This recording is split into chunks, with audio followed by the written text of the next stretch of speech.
आज की वीडियो में हम स्टार्ट करने वाले हैं हमारी unit 2 that is natural resource. किसके लिए है ये वीडियो? BBA first year. किसकी यूनिट 1 स्टार्ट करने वाले हैं हम? इन्वायरमेंटल साइंस की। तो सबसे पहले हम इसमें बात करेंगे लैंड रिसोर्सेज की। क्या आखिर लैंड रिसोर्सेज होता क्या है? जो भी लैंड, ठीक है, जो भी पीस ऑफ लैंड यूज़ होता है ह्यूमन पर्पज़ के लिए, ठीक है, उसे हम कहते हैं लैंड रिसोर्सेज।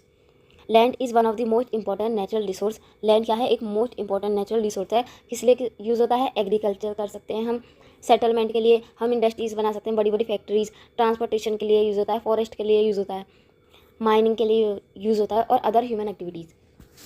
तो बेसिकली लैंड रिसोर्स क्या है कि जो भी लैंड यूज़ होता है मतलब ह्यूमन पर्पज़ के लिए, ठीक है, उसे हम कहते हैं लैंड रिसोर्सेज। इसमें हम अपने घर बना सकते हैं, फैक्ट्रीज लगा सकते हैं, बिल्डिंग्स बना सकते हैं, इंस्टीट्यूशंस बना सकते हैं। तो ये इसके यूजेस हो गए। अब हम बात करते हैं नेक्स्ट, लैंड डिग्रेडेशन क्या होता है?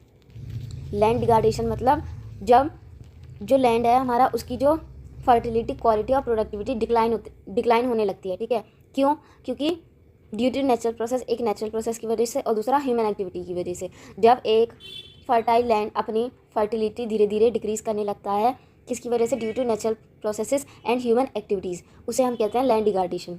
इसके क्या कारण हो सकते हैं? डिफॉरेस्टेशन, जो आजकल पेड़ कट रहे हैं, overgrazing, then soil erosion. Soil erosion होता है कि टॉप फर्टाइल लेयर का हट जाना विंड, वाटर या फिर अदर फैक्टर की वजह से। देन माइनिंग, इंडस्ट्रियलाइजेशन मतलब फैक्ट्रीज लग रही हैं आजकल, उसकी वजह से भी लैंड डिग्रेडेशन हो रहा है। Then excessive use of fertilizer and pesticide, ज़्यादा यूज़ कर रहे हैं हम fertilizer and pesticide.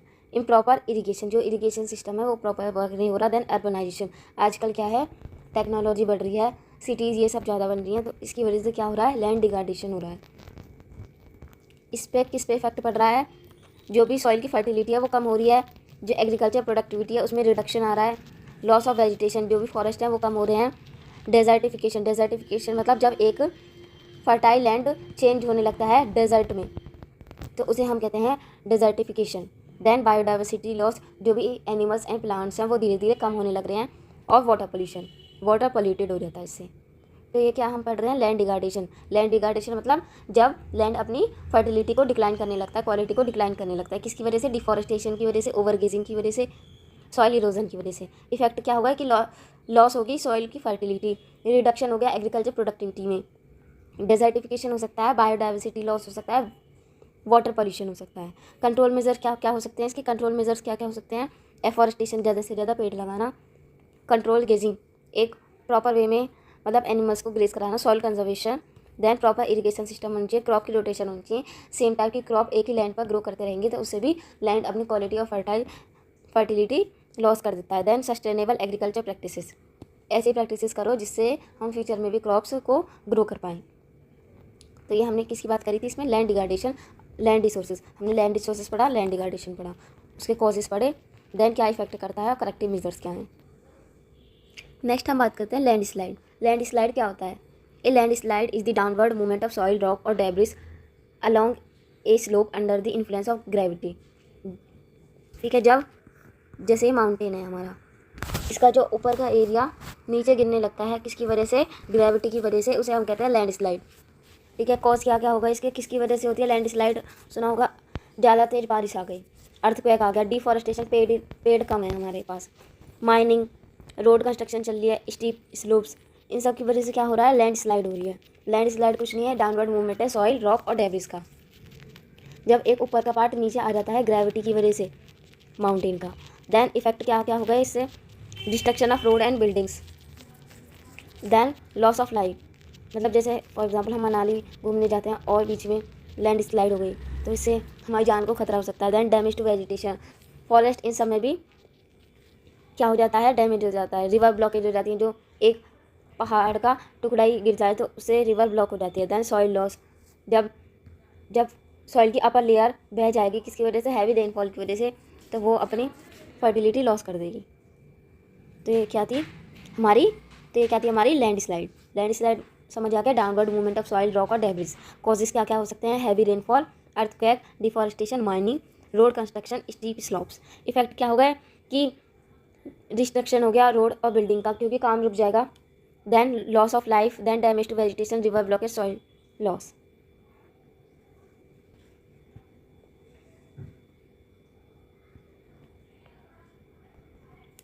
Soil erosion क्या होता है? Soil erosion is the removal of the upper fertile layer of soil by agents such as water, wind and human activities.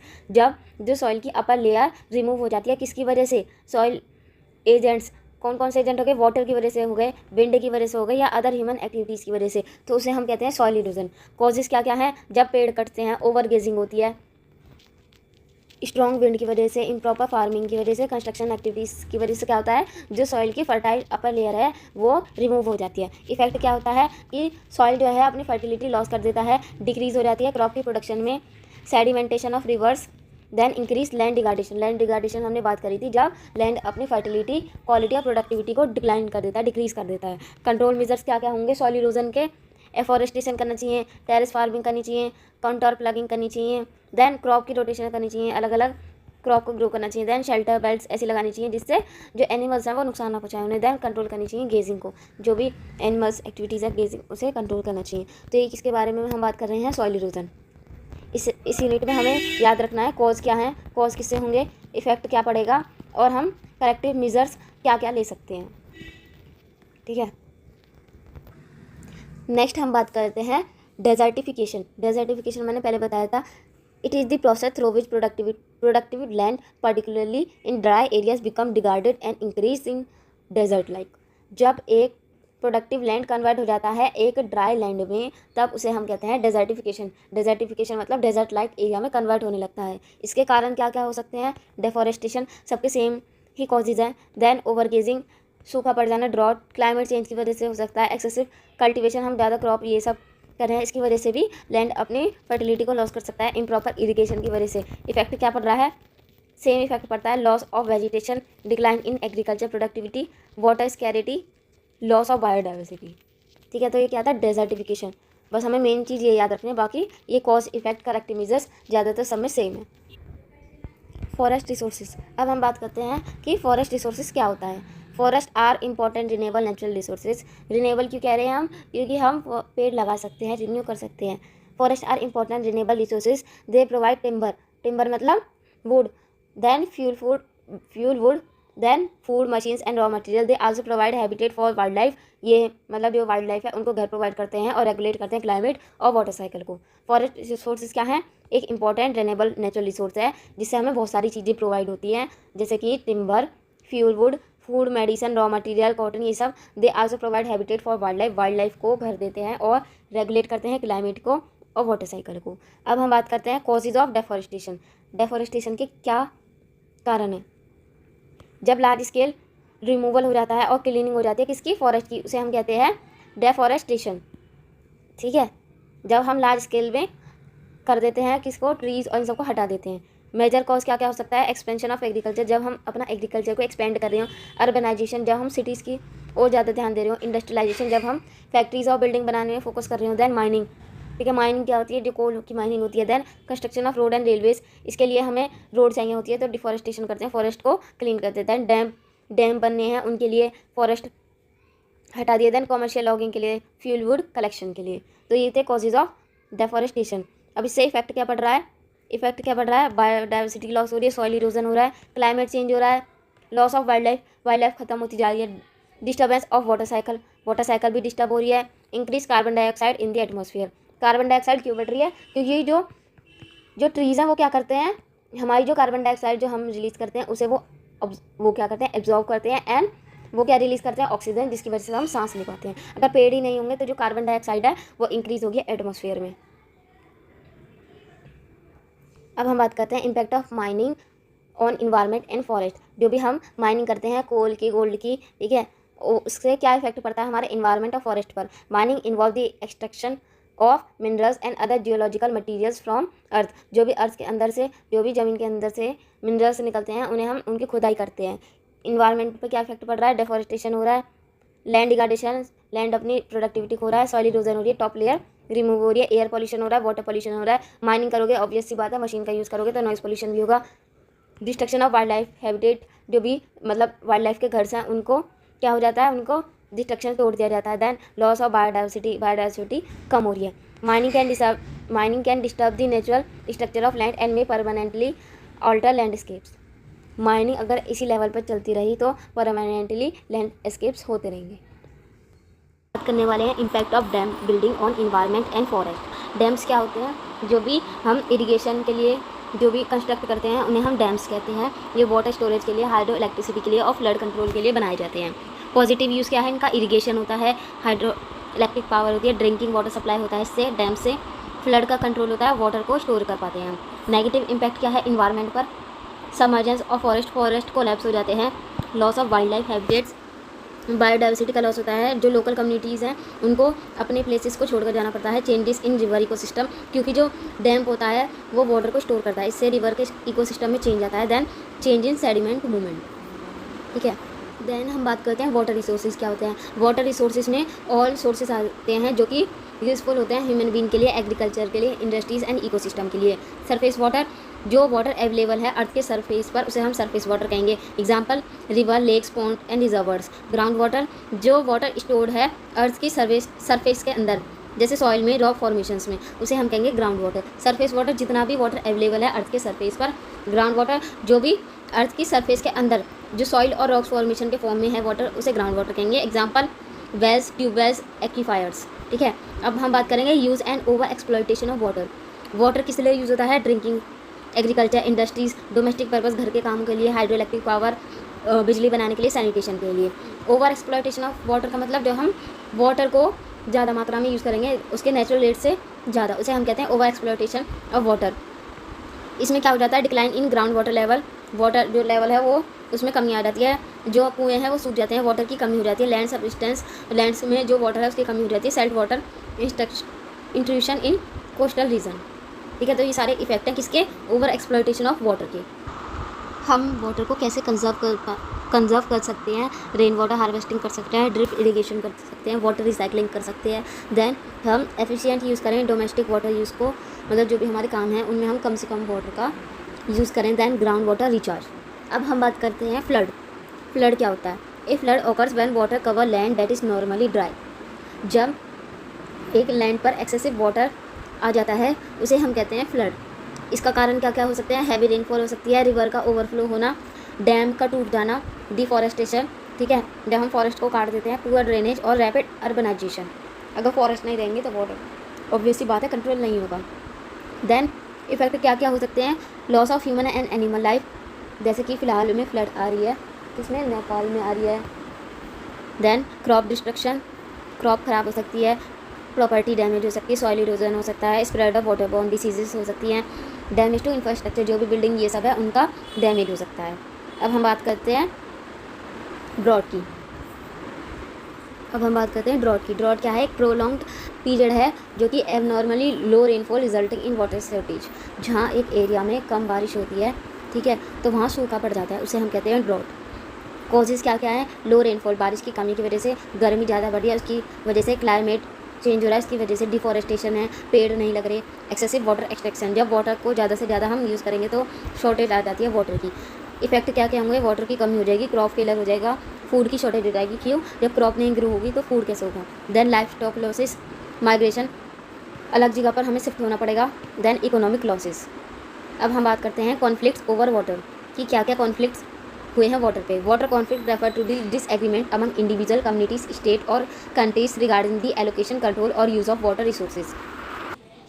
तो अब हम बात करते हैं conflict over water. Water conflict क्या होते हैं? जो कि डिसएग्रीमेंट होते हैं अमंग इंडिविजुअल, कम्युनिटीज, स्टेट और कंट्रीज रिगार्डिंग दी किसकी? वाटर को इकट्ठा करना, कंट्रोल करना और use of water resources. Causes क्या क्या हो सकते हैं? अनइक्वल डिस्ट्रीब्यूशन ऑफ वाटर, ठीक है, वाटर अलग अलग जगह पर अलग अलग तरीके से, किसी के पास इक्वल जाएगा, किसी के पास अनइक्वल जाएगा। देन इंक्रीजिंग पॉपुलेशन, पॉपुलेशन की वजह से भी वाटर के ऊपर कॉन्फ्लिक्ट हो सकते हैं। एग्रीकल्चर डिमांड, अलग अलग डिमांड हो सकती है। इंडस्ट्रियल डिमांड है कि वाटर की ज़रूरत पड़ती है वाटर की कमी की वजह से, और पॉल्यूशन ऑफ वाटर सोर्सेज। तो वाटर को कंजर्व करने के लिए हम क्या क्या करेक्टिव मेजर्स कर सकते हैं? हम एग्रीमेंट साइन कर सकते हैं अलग अलग रीजन्स के बीच में, ठीक है। देन रेन वाटर हार्वेस्टिंग कर सकते हैं, हम वाटर को कंजर्व कर सकते हैं, एफिशिएंट इरिगेशन कर सकते हैं और कोऑपरेशन कर सकते हैं अमंग स्टेक होल्डर्स। इससे क्या होगा? हमारा वाटर ओवर एक्सप्लॉइट नहीं होगा।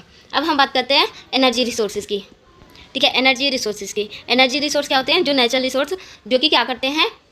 प्रोड्यूस करते हैं एनर्जी, किसके लिए? Domestic, agriculture, industrial and transportation purposes, ठीक है। एनर्जी रिसोर्सेज क्या हुए? नेचुरल रिसोर्सेज हुए जिनका यूज़ करके हम प्रोड्यूस करते हैं energy domestic, agriculture, industrial and transportation purpose के लिए।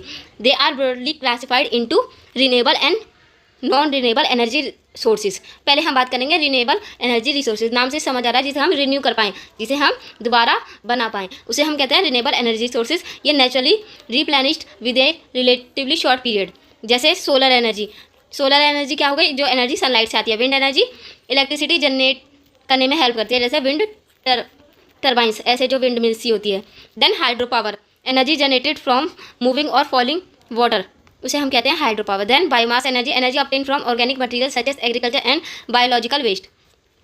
Geothermal energy, energy obtain from earth internal heat, उसे कहते हैं हम geothermal energy. Renewable energy source क्या हो गए? जो कि नेचुरली रिप्लेनिश होते हैं with a relatively short period. Examples हो गए सोलर एनर्जी जो हमें सन से मिलती है, विंड एनर्जी जिसका यूज़ इलेक्ट्रिसिटी बनाने में होता है, हाइड्रो पावर जो फॉलिंग वाटर मूविंग वाटर से इलेक्ट्रिसिटी जनरेट होती है। देन बायोमास एनर्जी जो एनर्जी ऑब्टेन होती है ऑर्गेनिक मटेरियल से। देन जियोथर्मल एनर्जी जो कि अर्थ की इंटरनल हीट से मिलती है हमें। अब हम बात करेंगे एडवांटेजेस की। लेस पॉल्यूशन होता है, पॉल्यूशन कम होता है, रिड्यूस करता है dependence on fossil fuels, support करता है सस्टेनेबल डेवलपमेंट। क्या होता है कि हम रिसोर्सेज को ऐसा यूज़ करें कि हम उन्हें फ्यूचर के लिए प्रिजर्व कर पाएँ। Then help reduce greenhouse gas emissions. Greenhouse gases कौन कौन से हो गए? सल्फर डाइऑक्साइड, मीथेन, ये सब, नाइट्रोजन ऑक्साइड, ये सब को हेल्प करता है रिड्यूस करने में। देन हम बात करते हैं non renewable energy sources. Non renewable energy sources finite sources होते हैं जो कि मिलियंस ऑफ ईयर लेते हैं दोबारा बनने के लिए। एग्जांपल्स इसके हो गए coal, petroleum, natural gas, nuclear fuels. Problems क्या क्या होती हैं इनमें? लिमिटेड ये अवेलेबल होते हैं, एयर पॉल्यूशन होता है इनसे, green house gas emission from fossil fuels, environmental degradation होता है, mining and extraction impact. Non renewable और रिन्यूएबल रिसोर्सेज के बीच में डिफरेंस आता है, ठीक है। इनके एग्जांपल्स, डिफाइन, प्रॉब्लम्स, एडवांटेजेस, ये सब पॉइंट में हम लिख सकते हैं। प्रॉब्लम समझ आई? लिमिटेड होते हैं, एयर पॉल्यूशन होता है इनकी वजह से, ग्रीन हाउस गैस इमिशन होता है, इन्वायरमेंट को नुकसान होता है, माइनिंग, और इन सब में प्रॉब्लम आती है। Alternate energy sources. Alternate energy sources कौन से हुए? जो एनर्जी सोर्स यूज़ होते हैं alternatives to conventional fossil fuels. Alternate मतलब ऑप्शन की तरह यूज़ होते हैं, जैसे कि सोलर एनर्जी हो गया, विंड एनर्जी हो गया, बायोमास, जियोथर्मल एनर्जी बताया था मैंने, अर्थ की इंटरनल हीट से जो ऑब्टेन होती है, tidal energy, wave energy, hydrogen energy. Wave energy जो मतलब वेव्स के थ्रू एनर्जी मिलती है उन्हें कहते हैं वेव एनर्जी। ये किस में हेल्प करते हैं? ये किस में हेल्प करते हैं? पॉल्यूशन को रिड्यूस करने में, कंजर्व करने में, फॉसिल फ्यूल्स, इंप्रूव करते हैं एनर्जी की सिक्योरिटी, रिड्यूस करते हैं green house gas emission, promote करते हैं सस्टेनेबल डेवलपमेंट। कौन करता है? किसकी बात कर रहे हैं हम? किसकी बात कर रहे थे हम? अल्टरनेटिव सोर्सेज की। अब हम बात करेंगे ग्लोबल वार्मिंग। ग्लोबल वार्मिंग क्या होता है? Long term increase in the average temperature of earth surface. जो अर्थ है हमारी, उसके पास जब एक लेयर होती है, ठीक है, वो ज़्यादा ही हीट करने लगती है, उसे हम कहते हैं ग्लोबल वार्मिंग। इसका कारण क्या होता है? Increasing concentration of green house gases. जब ग्रीन हाउस गैसेज बढ़ने लगती हैं, जो कि किससे होती हैं? ह्यूमन एक्टिविटीज़ के थ्रू। मेजर कॉजेज क्या क्या हैं? जो बर्निंग ऑफ फॉसिल फ्यूल्स, जैसे कोल, पेट्रोलियम, डिफॉरेस्टेशन, पेड़ को हम काट रहे हैं, इंडस्ट्रियल एक्टिविटीज़, जो भी फैक्ट्रीज में जो एयर पॉल्यूशन होता है उनकी वजह से, ट्रांसपोर्टेशन, जो भी मतलब हाँ व्हीकल्स पॉल्यूशन जो होता है उसकी वजह से, एग्रीकल्चर, देन एनर्जी प्रोडक्शन, जो भी एनर्जी हम बनाते हैं उनके थ्रू जो भी ग्लोबल वार्मिंग होती है उससे इफेक्ट पड़ता है हमारी अर्थ पर। मेजर ग्रीन हाउस गैसेज कौन सी हो गई? कार्बन डाइऑक्साइड हो गई, मीथेन हो गई, नाइट्रस ऑक्साइड हो गई, और वाटर वेपर। इफेक्ट क्या होगा इससे?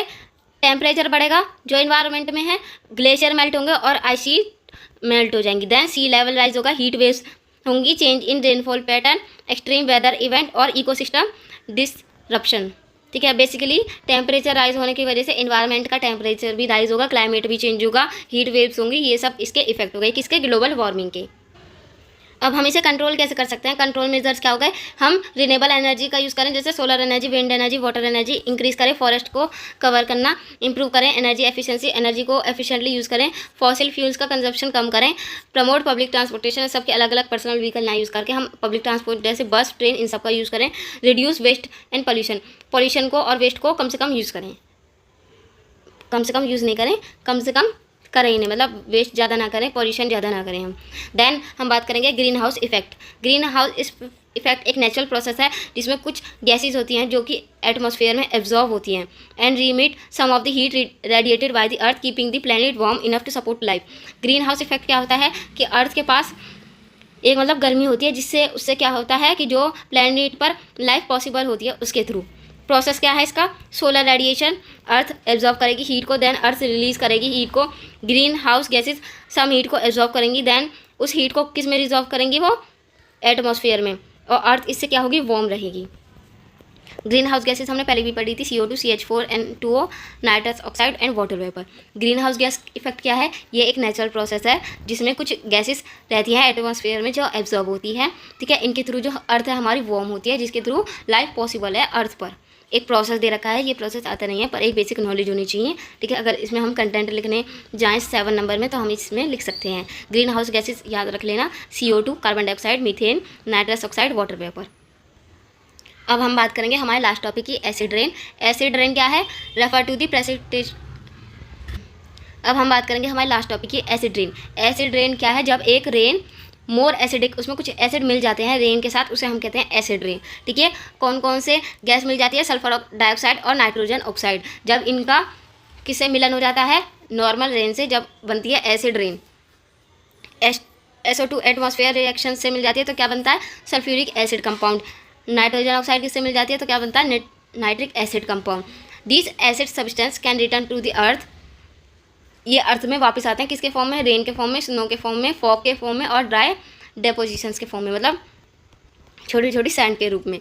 कॉजेज़ क्या होते हैं इनसे, बर्निंग ऑफ कोल, किसकी वजह से होते हैं, बर्निंग ऑफ कोल, जब हम कोल को जलाते हैं, इंडस्ट्रियल इमिशन जो भी फैक्ट्रीज में काम होते हैं, पावर प्लांट्स जो भी होते हैं उनकी वजह से, व्हीकल इमिशंस जो भी मतलब इनसे जो एयर पॉल्यूशन होता है उनकी वजह से। इफेक्ट क्या होगा, डैमेज होता है, फॉरेस्ट क्रॉप को डैमेज कर सकता है, acidification of lakes and rivers, soil nutrition loss हो जाते हैं, damage to building and monuments. Monuments में किसका एग्जांपल ले सकते हैं हम, ताजमहल का, ठीक है।